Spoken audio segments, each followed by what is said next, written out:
ஆண்டவராகிய இயேசு கிறிஸ்துவினுடைய நாமத்தினால் ஆத்துமா ரட்சி வந்த ராஜாதி ராஜா ஊழியத்தினுடைய சார்பில் உங்கள் அனைவருக்கும் எங்களுடைய அன்பின் வாழ்த்துக்கள்.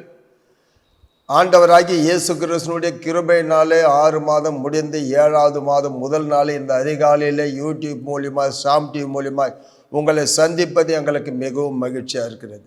சென்ற 6 மாதமாக தேவன் அருமையாக நம்மை நடத்தி வந்தார். இந்த வருடத்தினுடைய அரை ஆண்டு முடிந்து விட்டது. 7வது மாதம் முதல் நாளிலே தேவ சமூகத்தில் காத்திருக்கும் போது தேவ ஆவியானோர் அடியானோடு கூட வெளிப்படுத்தின வார்த்தைகளை உங்களோடு பகிர்ந்து கொள்ள விரும்புகிறோம். ஏசாயா புத்தகம் 63:4 வாசிக்க கேட்கலாமா? நீதியை சரிக்கட்டும் நாள், நீதியை சரிக்கட்டும் நாள் என் மனதில் இருந்தது. எல்லாம் கவனிக்கணும். நீதியை சரிக்கட்டும் நாள் என் மனதில் இருந்தது, என்னுடையவர்களை மீட்கும் வருஷம் வந்தது. தேவ சமூகத்தில் காத்து இருக்கும் போது பரிசுத்த ஆவியானவர் வெளிப்படுத்தின தரிசனத்தோடு வெளிப்படுத்தின வார்த்தை இந்த மாதம். அப்போ நீதியை சரிக்கட்டும் நாள் என் மனதில் இருக்கிறது, என்னுடையவர்களை மீட்கும் வருஷம் வந்தது என்று சொல்லி ஆண்டவர் நமக்கு வாக்கு கொடுத்திருக்கிறார். அப்படின்னா வெளிப்படுத்தல் விசேஷத்தில் 6வது அதிகாரம் 10ஆம் வசனத்தை வாசிக்க கேட்கலாம். அவர்கள் பரிசுத்தமும் சத்தியமும் உள்ள ஆண்டவரே, அவர்கள் பரிசுத்தமும் சத்தியம் உள்ள ஆண்டவரே, தேவரீர் பூமியின் மேல் குடியிருக்கிறவர்களுக்கு எங்கள் இரத்தத்தை குறித்து எதுவரைக்கும் நியாய தீர்ப்பு செய்யாமலும் பழி வாங்காமலும் இருப்பீர் என்று மகா சத்தமிட்டு கூப்பிட்டார்கள். எல்லாம் கவனிக்கணும். மரித்து போன பரிசுத்தவான்களுடைய சத்தம் பூமியில் இருந்து ஆண்டவரை நோக்கி கூப்பிடுகிறது. அந்த ரத்தம் எதுக்காகனா, எப்ப நியாயம் செய்ய போறீங்க? இப்போ இங்க பூமியில இருக்கிற பரிசுத்தவான்களுடைய குமுறல் இந்த நாளிலே தேவனுடைய பிள்ளைகளை இந்த ஜபத்துக்கு பதில் தான் இது. இன்னைக்கு நிறைய பரிசுத்தவான்கள் ஜெபித்து கொண்டே இருக்கிறாங்க. நானும் தேவ சமூகத்தில் ரொம்ப மனவேதனையோடு ஆண்டவரே, காலங்கள் கடந்து போகிறது, வருடங்கள் முடிய போகிறது. இப்போதான் ஜனவரி மாதம் ஆண்டவரை முதல் மாதம் தொடங்கினது, 6 மாதம் ஓடிவிட்டது. ஆனால் இன்னைக்கு இருக்கிற பரிசுத்தவான்களுடைய இருதயத்தினுடைய குமுறல் என்னன்னு கேட்டேன்னா, தேசத்தை பார்க்கும்போது பயங்கரமான யுத்தங்கள், அழிவுகள், பயங்கரமான காரியம் நடக்கிறது. இப்படி இருக்கிற சூழ்நிலையில அந்த ஊழியக்காரனுடைய இருதயத்தின் குமுறல், ஆண்டவரே இதுக்கு எப்பதான் நியாயம் செய்ய போறீங்க? அநியாயம் பெருகிவிட்டது, பாவம் பெருகிவிட்டது, துன்மார்க்கனுடைய செயல்கள் கிரியைகள் அதிகமாகி விட்டதுன்னு சொல்லும் போது ஆண்டவர் எனக்கு கண்ணுக்கு முன்பாக ஒரு தரிசனத்தை கொடுத்தார். தராசை கையில் பிடிக்கிறதை எனக்கு காட்டினார். அப்படின்னா என்ன அர்த்தம்னு கேட்டீங்கன்னா, இன்னைக்கு வேதத்தில் வாசிக்கிறோம் தேவனுடைய பிள்ளைகளே, சங்கீதம் 79:10 வாசிக்க கேட்கலாமா? அவர்களுடைய தேவன் எங்கே என்று புறஜாதிகள் சொல்வானேன். உமது ஊழியக்காரருடைய சிந்துண்ட ரத்தத்தில் பழி வாங்குதல் ஜாதிகளுக்குள்ளே எங்கள் கண்ணுக்கு முன்பாக விளங்கும்படி செய்யும். அப்ப என்ன அர்த்தம்? புறஜாதிகள் கேட்கிற உங்கள் தேவன் எங்கே? அப்படின்னா இன்னைக்கு நிறைய பேர் ஜெபித்து கொண்டு இருக்கிறோம், தேசத்திற்காக ஜனங்களுக்காக ஜெபிக்கிறோம், பாவம் பெருகி கொண்டு இருக்கிறது. ஊழியக்காரனுடைய இருதயத்தினுடைய குமுறல் என்ன தெரியுமா? ஆண்டவரே, இன்னைக்கு உண்மையே சார்ந்து இன்னைக்கு தேவனுடைய பிள்ளைகள் ஆண்டவருடைய சமூகத்தில் கண்ணீர் விட்டு கதறி கொண்டு இருக்கிறோம். ஆனால் அவங்களுடைய வாழ்க்கையில் ஆண்டவரே அநேக காரியங்கள் தடையா இருக்கிறது. ஆனால் இன்னைக்கு துன்மார்க்கனுடைய வாழ்க்கை, அக்கிரமக்காரனுடைய வாழ்க்கை இன்னைக்கு பயங்கரமாக வளர்ச்சியை பார்க்குறோம். இன்னைக்கு அநேக காரியங்களை பார்க்கிறோம். அப்படின்னும் போது ஆண்டவர் எனக்கு காட்டின தரிசனம் தான், நீதியை நான் சரி கட்டுவன் நாள் வந்தது. என்னுடையவர்கள் அப்படின்னா என்ன அர்த்தம்? இன்னைக்கு அநேக விதத்தில் சிக்கப்பட்டு இருக்கிறார்கள். அநேக பரிசுத்தவான்கள் அநேக நெருக்கடியான சூழ்நிலை, அநேக தேவனுடைய பிள்ளைகள் அநேக உபத்திரத்தோடு பாடுகளோடு, அநேக உண்மையாவே வாழ்ந்து கொண்டு இருக்கிறவங்க, உண்மையாவே தேவனை நம்பிக்கொண்டு இருக்கிறவங்க, கண்ணீரோடு காத்து இருக்கிறவங்க, ஆண்டவர் சொன்னார் என்னுடையவர்களை மீட்கும் நாள் வந்தது, என்னுடையவர்களை மீட்கும் வருஷம் வந்தது. அப்படின்னா எண்ணத்திலே அகப்பட்டு இருக்கிறோம். இதை கேட்கிற நீங்க அநேக விதத்தில் கடன் பிரச்சனையில, வியாதியில, அநேக போராட்டத்தில், அநேக மற்ற ஜனங்களால் நெருக்கத்தில் இப்படி பல விதத்தில் சிக்கப்பட்டு இருக்கலாம். ஆண்டவர் சொன்னார், என்னுடையவர்களை மீட்கும் வருஷம் வந்தது. அப்போ நமக்கு ஆண்டவர் மீட்கக்கூடிய வருஷமாய் மீட்கக்கூடிய மாதமாய் இந்த நாளில் ஆண்டவர் தொடங்க இருக்கிறார். லூக்கா புத்தகம் 18ஆம் அதிகாரம் 3ஆம் வசனம் வாசிக்க கேட்கலாமா? அந்த பட்டணத்திலே ஒரு விதவையும் இருந்தால் அவள் அவனிடத்தில் போய் எனக்கும் என் எதிராளிக்கும் இருக்கிற காரியத்தில் எனக்கு நியாயம் செய்ய வேண்டும் என்று விண்ணப்பம் பண்ணினாள். நல்லா கவனிக்கணும். அந்த விதவை ஒரு அநீதி உள்ள மனுஷன் கிட்ட ஓயாம போய் எனக்கு என் எதிராளிக்கும் நியாயம் செய்வாங்க. இன்னைக்கு பரிசுத்தவான்கள் அப்படிதான். பரிசுத்தமுள்ள நியாயாதிபதி தேவாதி தேவன் இடத்துல கண்ணீரை விட்டு கதறி கொண்டே இருக்கிறாங்க. என் தேசம் அழிகிறது சுவாமி, அநியாயம் அக்கிரமம் பெருகிவிட்டது ஆண்டவரே, என் ஜனங்களுக்கு ஆண்டவரே. அநேகர் உண்மையானவங்க, தேவனுடைய பிள்ளைங்க, பரிசுத்தவான்கள் அநேக நெருக்கடியிலே வேதனையிலே சிக்கப்பட்டு இருக்கிறாங்க.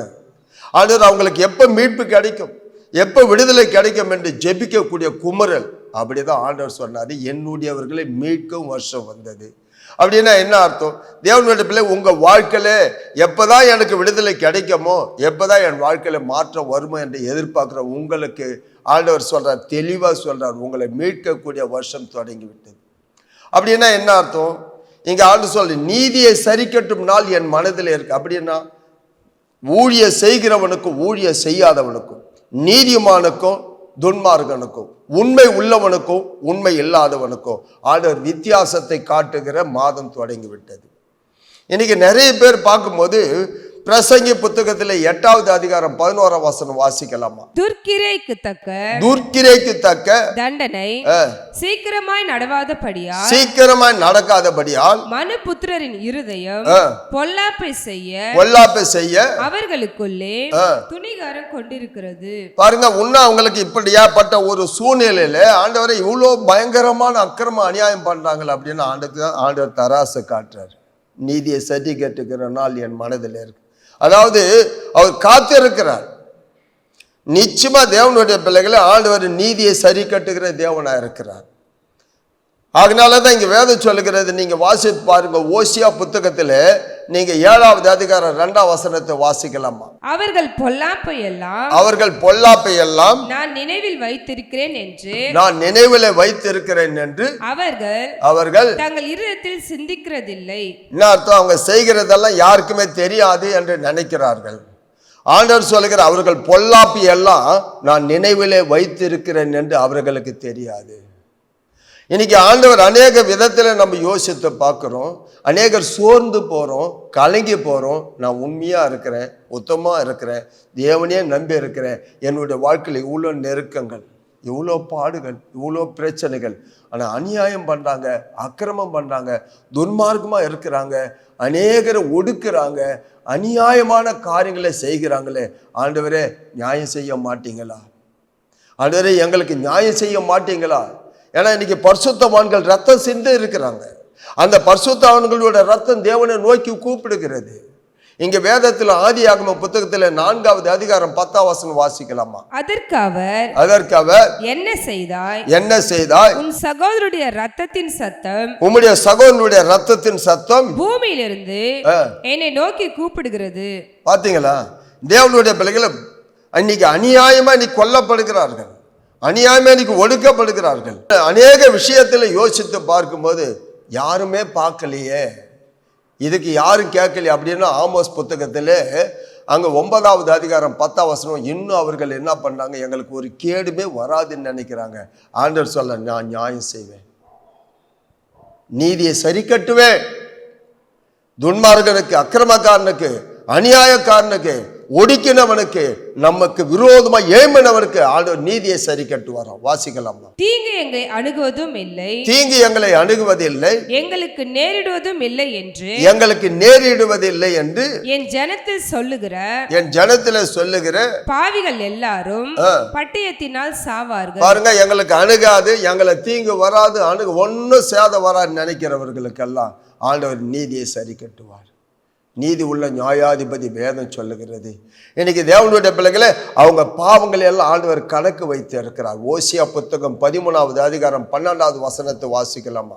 எப்பிராயீமின் அக்கிரமம் எப்பிராயீமுடைய அக்கிரமம் கட்டி வைத்திருக்கிறது, அவன் பாவம் பத்திரப்படுத்தப்பட்டு இருக்கிறது. அவனுடைய பாவத்தை பத்திரமா ஆண்டவர் வைத்து இருக்கிறார். ஏன்?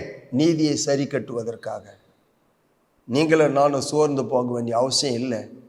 ஐயோ, வருடங்கள் ஓடிவிட்டதே, மாதங்கள் கடந்து விட்டதே, என்னுடைய வாழ்க்கையில் ஒரு மாற்றம் இல்லையே, என் வாழ்க்கையில் ஒரு மீட்பு இல்லையே, என் வாழ்க்கையில் இல்லை. ஆண்டவர் இன்னைக்கு என்னுடைய ஜனங்களை மீட்கும் காலம், என்னுடைய ஜனங்களை மீட்கும் வருஷம் வந்தது. அப்படின்னா என்ன அர்த்தம்? அநேக விதத்தில் நம்ம சிக்கப்பட்டு இருக்கிறோம். இன்னைக்கு அநேக பரிசுத்தவான்களுடைய இருதயம் குமுறி கொண்டு இருக்கிறது. பரிசுத்தவான்களுடைய ரத்தம் தேவனை நோக்கி கூப்பிடுகிறது, நியாயம் செய்யுங்க, நியாயம் செய்யுங்கன்னு. இன்னைக்கு தேவனுடைய பிள்ளைகளே தெளிவா சொல்லுகிறேன். நீதிமொழிகள் 11வது அதிகாரம் 21வது வசனம் வாசிக்கலாம். கையோடு கை கோத்தாலும் துஷ்டன் தண்டனைக்கு தப்பான், நீதிமானுடைய சந்ததியோ விடுவிக்கப்படும். எல்லாம் கவனிக்கணும். கையோடு கை கோத்தாலும் தெளிவா சொல்றேன். அவன் பரிசுத்த நீதிமானோடு கூட நீ சேர்ந்து நடந்தாலும் அவன் தப்பிக்கவே முடியாது. கையோடு கை கோத்தாலும், அந்த வசனத்தை மறுபடியும் வாசிக்கலாமா? கையோடு கை கோத்தாலும் துஷ்டன் தண்டனைக்கு தப்பான், நீதிமானுடைய சந்ததியோ விடுவிக்கப்படும். தேவனுடைய பிள்ளைகளை, இன்னைக்கு நமக்கு ஆண்டவர் விடுதலை தருகிறவர், நம்மளை மீட்டெடுக்க போகிறவர். நீ என்னுடையவன், என்னுடையவர்களை நான் மீட்டெடுப்பேன். அதனால தான் இந்த ஆண்டவர் சொல்றார். சங்கீதம் 72வது அதிகாரம் 12வது வசனத்தை வாசிக்கலாமா? கூப்பிடுகிற எளியவனையும் உதவியற்ற சிறுமையானவனையும் அவர் விடுவிப்பார். பாருங்க, உதவியற்ற சிறுமையானவனை கர்த்தர் விடுவிப்பார். இன்னைக்கு அன்பு சகோதரனே, என் அன்பு சகோதரியே, உடைந்து போயிருக்கிற உன் வாழ்க்கையில, கலங்கி போயிருக்கிற வாழ்க்கையில, ஆண்டவரே எனக்கு யாருமே இல்லையா என்று சொல்லி உண்மையாய் ஜெபித்து கொண்டு உண்மையாய் தேவனுடைய பிள்ளையா இருக்கிற உனக்கு ஆண்டவர் சொல்லுகிறாய், என்னுடையவர்களை மீட்கும் வருஷம் வந்தது. எதையெல்லாம் நம்ம வாழ்க்கையில் ஆண்டவர் மீட்கணுமோ மீட்டெடுப்பார். எதிலெல்லாம் நம்ம வாழ்க்கையில நெருக்கத்தில் இருக்குமோ ஆண்டவர் நம்மளை மீட்டெடுப்பார். ஆண்டவர் சொன்னார், தராசை காட்டுறார். எதுனா, நான் நீதியை சரி கட்ட போறேன். நீதிமானுக்கும் துன்மார்கனுக்கும், உண்மை உள்ளவனுக்கும் உண்மை இல்லாதவனுக்கும் தேவனுடைய பிள்ளைகளை இன்னைக்கு நிச்சயமா பிரிக்க போறார் ஆண்டவர். வெள்ளாடையும் செம்பிளி ஆடையும் பிரிப்பார். இன்னைக்கு தேவனுடைய பிள்ளைகளே, அதே போல தேவனுடைய பிள்ளைகள் உண்மையா இத்தனை வருடம் கண்ணீரோடு கவலையோடு குமுறி கொண்டிருந்த வாழ்க்கையிலே, ஆண்டவரே அவங்க வாழ்க்கையில் அநியாயம் அக்கிரமம் பண்றவங்க, பயங்கரமா அநேக குடும்பத்தை அழிக்கிறாங்க, அநேக துன்மார்க்கமாக நடக்கிறாங்க, அவங்க வாழ்க்கை சுகித்து இருக்கிறாங்களே, என்னுடைய வாழ்க்கையில் உங்களையே நம்பி இருக்கிறேனே, உங்களையே நோக்கி பார்க்கிறேன், எனக்கு வாழ்வில் மாற்றம் இல்லையா என்று கண்ணீர் விட்டு காத்திருந்த உன்னை பார்த்து ஏசாயாவில் 43வது அதிகாரம் 1வது வசனம் வாசிக்கலாமா? இப்பொழுது யாக்கோபே உன்னை சிருஷ்டித்தவரும் இஸ்ரவேலே உன்னை உருவாக்கினவருமாகிய கர்த்தர் சொல்லுகிறதாவது, உன்னை பாருங்க, உன்னை சிருஷ்டித்தவர் உன்னை உருவாக்கினவர் கர்த்தர் சொல்லுகிறார், பயப்படாதே. உங்களை பார்த்து சொல்ற, நீ பயப்படாதே, உன்னை மீட்டுக்கொண்டு உன்னை பேர் சொல்லி அழைத்தேன், உன்னை மீட்டுக்கொண்டு உன்னை பெயர் சொல்லி அழைத்து நீ என்னுடையவன். எவ்வளவு பெரிய அருமையான வார்த்தை. இந்த உலகத்துல யாராருக்கும் எதையாவதோ இருக்கலாம், ஆனா ஆண்டவர் உன்னை பார்த்து சொல்ல, உன்னை நான் பெயர் சொல்லி அழைத்தேன், நீ பயப்படாதே, நீ என்னுடையவன், உன்னை நான் மீட்டுக்கொண்டேன். இன்னைக்கு அன்பு பிள்ளைகளே, இன்னைக்கு நான் அநேக விதத்தில் உள்ளம் உடைந்து இருக்கிறேன். ஆண்டவரே, இத்தனை ஆண்டு காலமாய் இந்த மாதிரி நிறைய ஊழியக்காரங்க, நிறைய தேவனுடைய பிள்ளைங்க அநேக காரியங்களுக்காக பல ஆண்டுகளாய் கண்ணீரோடு காத்து இருக்கிறீங்க. ஆனால் இன்னைக்கு தேவனுடைய பிள்ளை, அந்த ரத்தம், பரிசுத்தவான்களுடைய ரத்தம் தேவனை நோக்கி கூப்பிடுகிறது. எப்போ எங்களுக்கு நியாயம் செய்வீர்கள்? எப்போ எங்களுக்கு நியாயம் செய்வீர்கள்? ஆண்டவர் கண்டிப்பா வெளிப்படுத்தல் விசேஷத்துல 19வது அதிகாரம் 2வது வசனத்தை வாசித்து பாருங்க. ஆண்டவர் நமக்காக நியாயம் செய்ய இறங்கி வருவார். தன் வேசித்தனத்தினால் பூமியை கெடுத்த மகா வேசிக்கு அவர் நியாய தீர்ப்பு கொடுத்து தம்முடைய ஊழியக்காரரின் இரத்தத்திற்காக ஊழியக்காரனுடைய பூமியில சிந்தப்பட்ட இரத்தத்திற்காக அவளிடத்தில் பழி வாங்கினாரே என்றார்கள். ஆண்டவர் நமக்காக பழி வாங்குவார், நமக்காக யுத்தம் பண்ணுவார், நம்மை மீட்டெடுப்பார். நாம் அவருடையவர்கள், அவருக்கு சொந்தமானவர்கள், அவருடைய பிள்ளைகள். பயப்பட வேண்டாம், ஆண்டவர் நம் பக்கத்தில் இருக்கிறார், நம் பட்சத்தில் இருக்கிறார். இன்னைக்கு தேவனுடைய பிள்ளைகளை இன்னைக்கு அநேக விதத்தில் நம்ம மற்றவங்களை பார்த்து, வளர்ச்சியை பார்த்து, அவங்க காரியங்களை, அதுக்கு தான் வித்தியாசத்தை காட்ட போகிறார் இந்த மாதம். உண்மையாக இருக்கிறோமா? தேவனுக்கு பிரியமாக இருக்கிறோமா? தேவனுடைய சமூகத்தில் அநேக உபத்திர பாடுகள் அவமானத்தோடு காத்து இருக்கிறோமா? உள்ளத்தில் வாயில சொல்லனால உள்ளத்தில் குமரி கொண்டு இருக்கிறோமா?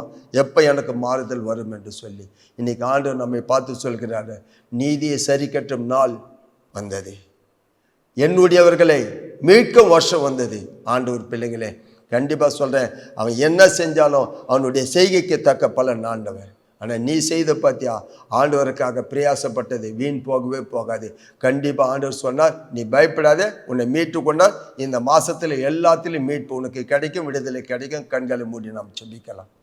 மகா இரக்கமும் கிருபை நிறைந்தவரே, நேற்றும் இன்றும் என்றுமே மாறாமல் இருக்கிறவரே, ஆண்டவராகி இயேசு கிறிஸ்துவினுடைய அதிகாரமுள்ள நாமத்தினாலே ஆத்மாவை ரட்சிக்க வந்த ராஜாத்தி ராஜனே, இந்த ஊழியத்தின் தலைவராக இருக்கிற பரிசுத்த ஆவியானவரே, இன்னைக்கு நீர் எங்களோடு இந்த மாதத்தில் முதல் நாளில் அதிகாலையில் ஆண்டவர் எங்களோடு பேசினீர். நீதியை சரி கட்டும் நாள் வந்தது ஆண்டவரே, நீதியை சரி கட்டுகிற ஆண்டவரே என் மனதில் இருக்கிறது என்று சொன்னீங்க. ஆகினால நீங்கள் என்னுடையவர்களை மீட்க வருஷம் வந்தது என்னீங்க. நாங்கள் உங்கள் பிள்ளைங்க தானே, நீங்கள் எங்களை பெயர் சொல்லி அழைத்தீங்க தானே. இதை கேட்ட என் பிள்ளைகள் வாழ்க்கையில் எத்தனை இடையர், எத்தனை நெருக்கங்கள், எத்தனை பாடு. சபைகளிலே ஊழியக்காரங்க, உண்மையான பரிசுத்தவான்களுடைய கண்ணீர், உண்மையான தேவனுடைய பிள்ளைகளுடைய கண்ணீர், பாடு, அவமானம், நெருக்கங்கள் எல்லாத்திலும் விடுதலை தாங்கப்பா. என்னுடையவர்களை மீட்கும் வருஷம் வந்துன்னு சொன்னீங்களே, மீட்டெடுங்க. நாங்கள் விடுதலையோடு உங்களுடைய சித்தத்தை செய்ய ஆண்டவர் கிருபை தாங்க. நீதிமானுக்கும் துன்மார்க்கனுக்கும், உண்மை உள்ளவனுக்கும் உண்மை இல்லாதவனுக்கும், ஊழிய செய்கிறவனுக்கு செய்யாதவனுக்கு வித்தியாசத்தை இந்த நாளிலிருந்து நீங்கள் காட்ட போறீங்க. கண்டிப்பாக ஆண்டவரே, நிச்சயமாய் என் பகஞ்சன் கண்டு வெக்கப்படணும். உங்கள் நாமம் மட்டும் மகிமையாடிட்டோம். மீட்பர் ரட்சகர் இயேசுவின் நாமத்தில் ஜெபிக்கிறோம் நல்ல ஆண்டவரே, ஆமென்.